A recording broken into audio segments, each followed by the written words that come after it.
तो आज हम इस वीडियो में सोलर इंडस्ट्रीज़ इंडिया इस कंपनी को जो एक बड़े अमाउंट का ऑर्डर मिला है उसके बारे में इंफॉर्मेशन देखेंगे। तो किसी भी कंपनी को अगर एक बड़े अमाउंट का ऑर्डर मिलता है तो कंपनी के लिए ज़रूर एक पॉजिटिव चीज़ होती है, लेकिन इसी न्यूज़ की वजह से हमें किसी भी कंपनी के शेयर में यहाँ पर इन्वेस्टमेंट नहीं करनी चाहिए। तो कंपनी के शेयर में अगर हमें इन्वेस्टमेंट करनी है तो उस कंपनी को फंडामेंटल स्ट्रांग होना भी ज़रूरी है। तो इसीलिए कंपनी के जो फंडामेंटल है उसके बारे में भी हम इस वीडियो में फुल इन्फॉर्मेशन देखने वाले हैं। तो ये वीडियो शुरू करने से पहले अगर आपने पहली बार इस चैनल को विजिट किया है तो इस चैनल को सब्सक्राइब कीजिए, साथ ही में बेल आइकॉन प्रेस करके ऑल सेक्शन पर क्लिक करें ताकि आपको शेयर मार्केट की अपडेट जानकारी मिल सके। तो आज हम सोलर इंडस्ट्रीज़ के बारे में देखेंगे। तो कंपनी को 1563 करोड़ का order Singareni Coleridge company limited है तो उनकी तरफ से मिला है। तो उसके बारे में हम इस वीडियो में फुल डिटेल्स देखने वाले। तो ये जो कंपनी को ऑर्डर मिला है वो कंपनी के लिए हमें बहुत ही पॉजिटिव न्यूज़ देखने को मिली, लेकिन इन्वेस्टमेंट की नज़र से देखेंगे तो कंपनी के फंडामेंटल भी स्ट्रांग होने ज़रूरी है। उसके ऊपर भी हम इस वीडियो में यहाँ पर इन्फॉर्मेशन देखने वाले। अगर कंपनी के फंडामेंटल स्ट्रांग निकलते तो हमें इस कंपनी में यहाँ पर इन्वेस्टमेंट कर सकते। तो सबसे पहले हम कंपनी को जो 1563 करोड़ का ऑर्डर मिला है तो उसके बारे में देखेंगे। तो कंपनी को ये सिंगारेनी कॉलोनीज कंपनी लिमिटेड है तो उसके तरफ से मिला है, जो कि SME एक्सप्लोजिव, LDC एक्सप्लोजिव और उसके साथ ही में जो एक्सेसरीज जो ब्लास्टिंग हॉबी के लिए लगता है, तो ये सभी डिलीवर करने के लिए कंपनी को 2 साल के लिए ऑर्डर मिला है। तो एक अच्छी न्यूज़ हमें कंपनी के लिए यहाँ पर देखने को मिला है, लेकिन कंपनी के फंडामेंटल भी अच्छे होने चाहिए ताकि हम इस कंपनी में इन्वेस्टमेंट के बारे में सोचेंगे। तो इसके बाद कंपनी के फंडामेंटल कैसे है उसके बारे में हम देखते हैं। तो सबसे पहले हम कंपनी का प्रॉफिट एंड लॉस स्टेटमेंट के बारे में देखते हैं। तो उसमें कंपनी का जो सेल्स है उसको हम 2011 से देखेंगे तो उस समय कंपनी का सेल्स 626 करोड़ का था, जो कि हमें इसके बाद 910 करोड़, 1053 करोड़, 1053 करोड़, 1073 करोड़, इसके बाद 1200 करोड़, इसके बाद 1400 करोड़, इसके बाद 1500 करोड़, इसके बाद 1900 करोड़, इसके बाद मार्च 19 में 2400 करोड़, इसके बाद मार्च 20 में ये थोड़ा सा कम होकर 2200 हमें होते हुए देखने को मिला। इसके बाद मार्च 21 में ये 2500 करोड़ और मार्च 22 में 3900 करोड़ का हमें होते हुए देखने को मिला है। तो मार्च 11 में जो 626 करोड़ का कंपनी का सेल्स था वो हमें मार्च 22 तक इसमें बहुत ही अच्छी ग्रोथ देखने को मिली और ये कंपनी का 3948 करोड़ का होते हुए देखने को मिला है।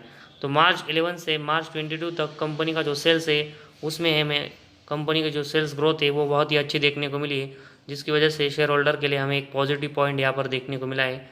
इसके बाद कंपनी का जो सेल्स है उसमें से अगर हम एक्सपेंस को यहाँ पर घटाकर देखेंगे तो कंपनी का जो ऑपरेटिंग प्रॉफिट है वो हमें मार्च 11 में 121 करोड़ का देखने को मिला है। इसके बाद हमें ये 171 करोड़, इसके बाद 183 करोड़, इसके बाद 205 करोड़, इसके बाद 254 करोड़, इसके बाद 304 करोड़, इसके बाद 324 करोड़, इसके बाद ये बढ़कर हमें 412 करोड़ का होते हुए देखने को मिला। इसके बाद मार्च 19 में ये 502 करोड़, इसके बाद मार्च 20 में हमें ये थोड़ा सा कम होकर 434 करोड़ का होते हुए देखने को मिला, लेकिन मार्च 21 में हमें इसमें अच्छी ग्रोथ देखने को मिली और ये 515 करोड़ का होते हुए देखने को मिला और मार्च 22 में हमें ये 747 करोड़ का होते हुए देखने को मिला है। तो मार्च 11 में जो कंपनी का ऑपरेटिंग प्रॉफिट 121 करोड़ का था वो हमें मार्च 22 तक आते आते 747 करोड़ का होते हुए देखने को मिला है। तो मार्च 11 से मार्च 22 तक अगर हम कंपनी का ऑपरेटिंग प्रॉफिट देखेंगे तो कंपनी लगातार हमें इसमें अच्छी ग्रोथ करते हुए देखने को मिल रही है, जो कि एक पॉजिटिव न्यूज़ हमें यहाँ पर ही देखने को मिल रही है। इसके बाद ऑपरेटिंग प्रॉफिट मार्जिन के बारे में देखेंगे तो कंपनी का ऑपरेटिंग प्रॉफिट मार्जिन हमें मार्च 11 में 19% का देखने को मिला था, जो कि अगर हम इसके बाद देखेंगे तो 19%, 17%, इसके बाद 19%, 20%, 21%, 20%, तो इसके बाद 21%, 20% और मार्च 20 में ये हमें 19% का देखने को मिला। इसके बाद मार्च 21 में 20% और मार्च 22 में 19% का देखने को मिला है। तो कंपनी का अगर हम बहुत ऑपरेटिंग प्रॉफिट मार्जिन देखेंगे तो कंपनी का ये ऑपरेटिंग प्रॉफिट मार्जिन हमें 19, 20 और 21% के आसपास इन तीनों रेंज में देखने को मिल रहा है। तो इसी वजह से कंपनी का जो ऑपरेटिंग प्रॉफिट है वो कंपनी इसी रेंज में हमें यहाँ पर कंट्रोल करते हुए देखने को मिल रही है। तो एक अच्छी पॉजिटिव न्यूज़ हमें कंपनी का ऑपरेटिंग प्रॉफिट मार्जिन में भी देखने को मिल रही है। जिस तरह कंपनी ऑपरेटिंग प्रॉफिट मार्जिन हमें लगातार उसी रेंज में मेंटेन रखते हुए देखने को मिला, लेकिन कंपनी को आने वाले साल में इसको और भी यहाँ से अच्छा ग्रो करना पड़ेगा, और ऐसे करने में कंपनी पॉसिबल होती है तो कंपनी के जो परफॉर्मेंस है उसमें हमें यहाँ से एक अच्छा सपोर्ट मिलेगा। तो उसी वजह से कंपनी को आने वाले जो क्वार्टर्स है उसमें ऑपरेटिंग प्रॉफिट मार्जिन के बारे में भी यहाँ पर अच्छे से ध्यान रखना पड़ेगा, जिस तरह कंपनी के जिस तरह लगातार एक्सपेंस बढ़ रही है उसके लिए। इसके बाद जो कंपनी का नेट प्रॉफिट है उसके बारे में देखेंगे तो कंपनी का नेट प्रॉफिट हमें मार्च 11 में 76 करोड़ का देखने को मिला है। इसके बाद 101 करोड़, 116 करोड़, 118 करोड़, 147 करोड़, इसके बाद 164 करोड़, इसके बाद 187 करोड़, इसके बाद 221 करोड़, इसके बाद 262 करोड़। इसके बाद अगर हम मार्च 20 में देखेंगे तो कंपनी का नेट प्रॉफिट 267 करोड़ का देखने को मिला है। इसके बाद मार्च 21 में ये बढ़कर 276 करोड़, और मार्च 22 में कंपनी का नेट प्रॉफिट हमें 441 करोड़ का देखने को मिला है। तो कंपनी का अगर हम नेट प्रॉफिट देखेंगे तो मार्च 11 में जो 76 करोड़ का था वो हमें अब लगातार हमें इसमें एयर में लगातार ग्रोथ देखने को मिली, और मार्च 22 में ये 441 करोड़ तक अच्छे से ग्रोथ होते हुए देखने को मिला है। तो कंपनी का जो नेट प्रॉफिट है उसमें भी कंपनी के लिए एक अच्छी बात हमें यहाँ पर देखने को मिल रही है, जिस तरह कंपनी के नेट प्रॉफिट लगातार हमें ग्रोथ होते हुए देखने को मिला है। इसके बाद कंपनी का ईपीएस अगर हम देखेंगे तो कंपनी के ईपीएस हमें मार्च 13 में 12.85 देखने को मिला था, तो इसमें भी कंपनी की लगातार हमें ईपीएस में ग्रोथ देखने को मिली, और ये 48 तक हमें मार्च 22 तक जाते हुए देखने को मिला है। और इसके साथ ही में कंपनी का अगर हम डिविडेंड देखेंगे तो हर साल कंपनी अपने शेयर होल्डर के लिए हमें अच्छा डिविडेंड भी देते हुए देखने को मिली है।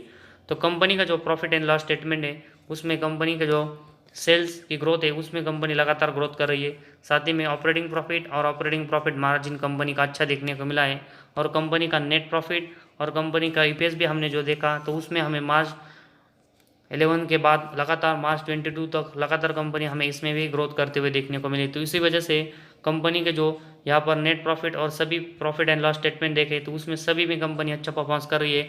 तो इसी की वजह से कंपनी यहाँ पर इस सेगमेंट में हमें अच्छे देखने को मिल रहे हैं, और इन्वेस्टमेंट की नज़र से हमें अच्छी यहाँ पर देखने को मिल रही है। लेकिन कंपनी का बैलेंस शीट और साथ ही में कंपनी का जो शेयर होल्डिंग पैटर्न है वो भी देखना ज़रूरी है कि कंपनी उसमें कैसा परफॉर्मेंस कर रही है। तो उसके लिए सबसे पहले कंपनी की जो बैलेंस शीट है उसके बारे में हम इंफॉर्मेशन देखते हैं। तो मार्च 11 में कंपनी के जो रिजर्व है वो हमें 299 करोड़ के देखने को मिले हैं, जो कि कंपनी इसको लगातार हमें बढ़ाते हुए देखने को मिले, और ये रिजर्व कंपनी के हमें मार्च 22 तक 1896 करोड़ तक बढ़ते हुए देखने को मिले। तो कंपनी के जो रिजर्व है उसमें कंपनी हमें अच्छी ग्रोथ लगातार करते हुए देखने को मिली है। इसके बाद कंपनी के बोरेंग्स अगर हम देखेंगे तो मार्च 11 में कंपनी के बोरेंग्स 162 करोड़ के थे। तो कंपनी के जो बोरेंग्स है वो हमें मार्च 11 में 162 करोड़ के देखने को मिले हैं, जो कि अभी हमें मार्च 22 तक बढ़कर 888 करोड़ के होते हुए देखने को मिले। तो कंपनी का जो रिजर्व है उसी की तरह कंपनी के जो बोरेंग्स है वो हमें बढ़ते हुए देखने को मिले, लेकिन तो मार्च 22 में जो भी हमें कंपनी का रिजर्व देखने को मिल रहा है तो उसके कंपेरेटिवली हमें कंपनी के बोरेंग्स कम देखने को मिल रहे हैं, और कंपनी का जो रिजर्व है वो हमें कंपनी के बोरेंग्स के कंपेरेटिवली यहाँ पर डबल के देखने को मिल रहे हैं, जिसकी वजह से कंपनी की बैलेंस शीट हमें यहाँ पर अच्छी देखने को मिल रही है। तो कंपनी की जो बैलेंस शीट है वो भी हमें यहाँ पर शेयर होल्डर के लिए अच्छी देखने को मिल रही है। इसके बाद कैश फ्लोज का अगर हम सेगमेंट देखेंगे तो इसमें कंपनी के जो कैश फ्लो है वो हमें कंपनी के मार्च 22 में यहाँ पर माइनस में जाते हुए देखने को मिले, लेकिन उससे पहले अगर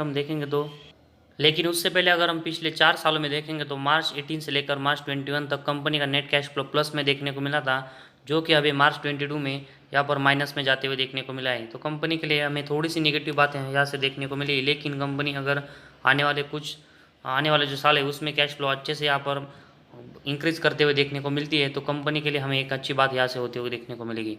तो फिलहाल कंपनी का नेट कैश फ्लो जो माइनस में देखने को मिला है तो उससे थोड़ा सा कंपनी के लिए हमें यहाँ पर इम्पैक्ट होते हुए देखने को मिलेगा, लेकिन जिस तरह कंपनी का नेट प्रॉफिट और बैलेंस शीट देखने को मिल रही है तो उसकी वजह से ज़्यादा इम्पैक्ट अभी हमें कंपनी के ऊपर होते हुए देखने को नहीं मिलेगा। इसके बाद अगर हम डेप्टर डेज और इन्वेंटरी डेज है उन दोनों के बारे में देखेंगे तो सबसे पहले हम डेप्टर डेज के बारे में देखेंगे तो मार्च 22 में डेप्टर डेज 50 देखने को मिला है, जो कि अगर हम पिछले कुछ सालों से देखेंगे तो हमें ये कम होते हुए देखने को मिला है, जो कि कंपनी के बिजनेस के लिए एक अच्छी बात है। वही इन्वेंटरी डेज अगर हम देखेंगे तो 113 हमें होते हुए देखने को मिला है। तो कंपनी का मार्च 22 में इन्वेंटरी डेज जो हमें कम होते हुए देखने को मिला है वो एक अच्छी बात है, लेकिन कंपनी को इसको 100 से भी नीचे लाना पड़ेगा। तो कंपनी के लिए अगर तो कंपनी ऐसे करने में पॉसिबल होती है तो कंपनी का जो बिजनेस है उसमें हमें एक अच्छी ग्रोथ यहाँ से देखने को मिलेगी। तो कंपनी के जो डेप्टर डेज और इन्वेंटरी डेज है वो भी हमें मार्च 22 में अच्छे यहाँ पर देखने को मिले हैं। इसके बाद कंपनी का जो शेयर होल्डिंग पैटर्न है उसमें हम इंफॉर्मेशन देखते हैं। तो मार्च 22 में कंपनी के जो प्रमोटर है उनके पास हमें 73.15% की हिस्सेदारी देखने को मिली है, जो कि एक बहुत ही पॉजिटिव न्यूज़ हमें यहाँ पर देखने को मिली है। इसके बाद एफआईज के पास देखेंगे तो 6.28% की हिस्सेदारी और जो डीआईज है उनके पास 15.16% की हिस्सेदारी देखने को मिली है। तो एफआईज और डीआईज दोनों हमें इस कंपनी में इंटरेस्टेड देखने को मिल रहा है, जिस तरह कंपनी लगातार हमें नेट प्रॉफिट इंक्रीज करते हुए देखने को मिली है। इसके बाद पब्लिक के पास देखेंगे तो पब्लिक के पास भी हमें इस कंपनी की 5.41% की हिस्सेदारी देखने को मिली है। तो प्रमोटर, एफआईज, डीएज और पब्लिक है, तो ये सब हमें इस कंपनी में यहाँ पर इंटरेस्टेड देखने को मिल रहा है, जिस तरह कंपनी के परफॉर्मेंस हमें अच्छे देखने को मिले। तो कंपनी का जो प्रॉफिट एंड लॉस स्टेटमेंट है उसमें कंपनी अच्छे ग्रोथ करते हुए देखने को मिल रही है। साथ ही में कंपनी की बैलेंस शीट हमें अच्छी देखने को मिल रही है। सिर्फ कंपनी का नेट कैश फ्लो हमें थोड़ा सा यहाँ पर इस मार्च 22 में ख़राब होते हुए देखने को मिला है, लेकिन कंपनी के जो डेप्टर डेज और साथ ही में इन्वेंटरी डेज है उसमें भी कंपनी हमें अच्छा इंप्रूव करते हुए देखने को मिली है। और कंपनी का जो शेयर होल्डिंग पैटर्न है उसमें हमें प्रमोटर से लेकर एफआईज, डीआईज और साथ ही में पब्लिक है वो सभी यहाँ पर इंटरेस्टेड देखने को मिल रहे हैं, जिस तरह कंपनी के परफॉर्मेंस अच्छे देखने को मिले। तो कंपनी को आज हमें जो 1500 करोड़ का ऑर्डर मिला है उसकी वजह से कंपनी के लिए हमें अच्छी न्यूज़ यहाँ पर देखने को मिल रही है। और साथ ही में इस न्यूज़ की वजह से हमें कंपनी के शेयर को अगर खरीदना है तो हमें जो कंपनी के फंडामेंटल स्ट्रांग होने थे वो अभी हमें यहाँ पर देखने को मिले, और कंपनी के जो फंडामेंटल है उसमें कंपनी हमें बहुत ही स्ट्रांग देखने को मिल रही है। तो इसी वजह से इस ऑर्डर की वजह से हम इस कंपनी में यहाँ पर इन्वेस्टमेंट कर सकते हैं। और अभी मार्केट की जो पोजीशन हमें चलते हुए देखने को मिली है जिसमें गिरावट होते हुए देखने को मिली है, तो इसी वजह से इस सोलर इंडस्ट्रीज़ के शेयर में हमें गिरावट होते हुए देखने को मिलती है। तो एक डीप में हमें इस कंपनी के शेयर को बाय करने के लिए यहाँ पर अच्छा मौका मिलेगा और हमें इस डीप में इस कंपनी के शेयर को यहाँ पर बाय करना चाहिए। तो आज हमारे इस वीडियो में बस इतना ही। अगर आपको हमारा वीडियो पसंद आया तो इस चैनल को ज़रूर सब्सक्राइब कीजिए।